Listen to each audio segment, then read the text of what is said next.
welcome to Foodscapes. Today we are going to do a relatively simple breakfast dish. It's a very yummy and delicious and filling dish. Let's have a look at the ingredients required for this dish.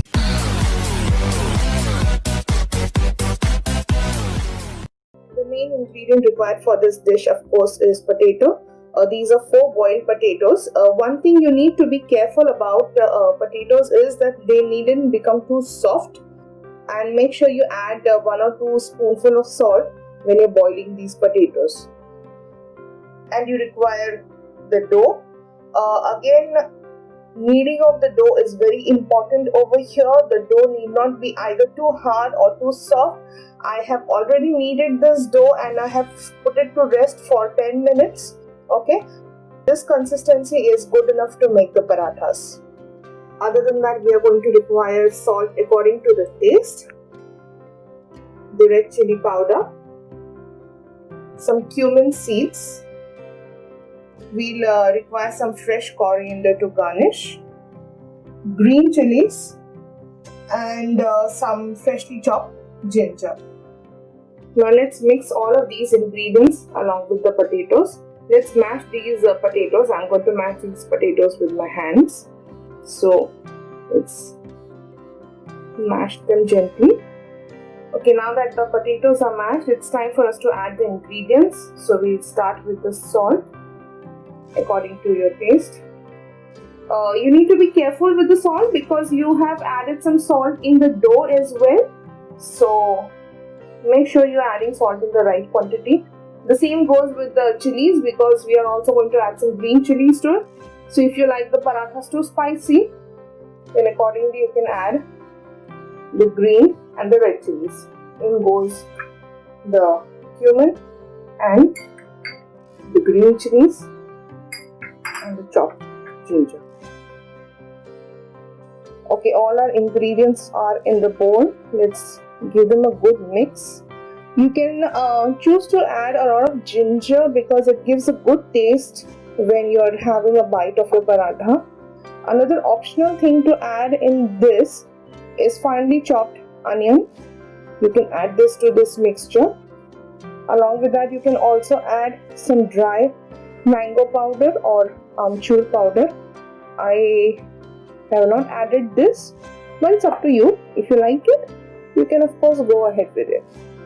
We'll give this a good mash and a mix so that there are no lumps left and the parathas will be rolled out smoothly.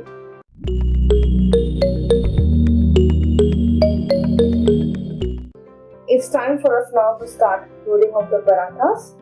So we take a big chunk of this dough. Let's mix this in the dry dough and gently dust out the extra dough. Roll this in your fingers so that this becomes a little big enough for us to fill in the potatoes. And this is a good size for us to fill in the potatoes. So in goes a generous amount of potato filling for a paratha. Gently press it and spread it. Now with both your palms, gently close this. What is most important is, why was I saying that the dough is important? Softness of the dough. Because when you close this and if your dough is hard, there will be cracks appearing over here. And when you roll out the parathas, your paratha is going to crack up. Okay, so that's not going to look good. This is how it should be. It should not crack out from anywhere.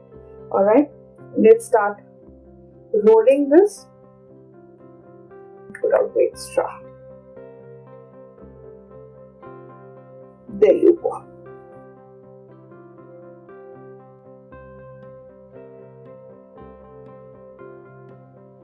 We'll allow it to cook from one side nicely. Paratha is cooking well now. One side is cooked. Let's add some oil. Because this is a Punjabi aloo paratha, it has to be nice and crispy. So that's why 1 full spoonful of oil so that it gets cooked well.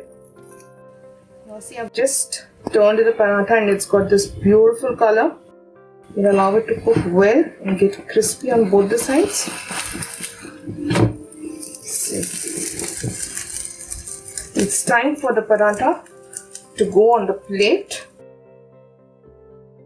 And the paratha is ready to be served with a beautiful dollop of clarified butter or ghee along with some yummy curd. And there you go. Yummy, tasty aloo ka paratha. Do try this at home and leave your feedback in the comment section. And please like, share and subscribe to Foodscapes until we meet again. Thank you for watching.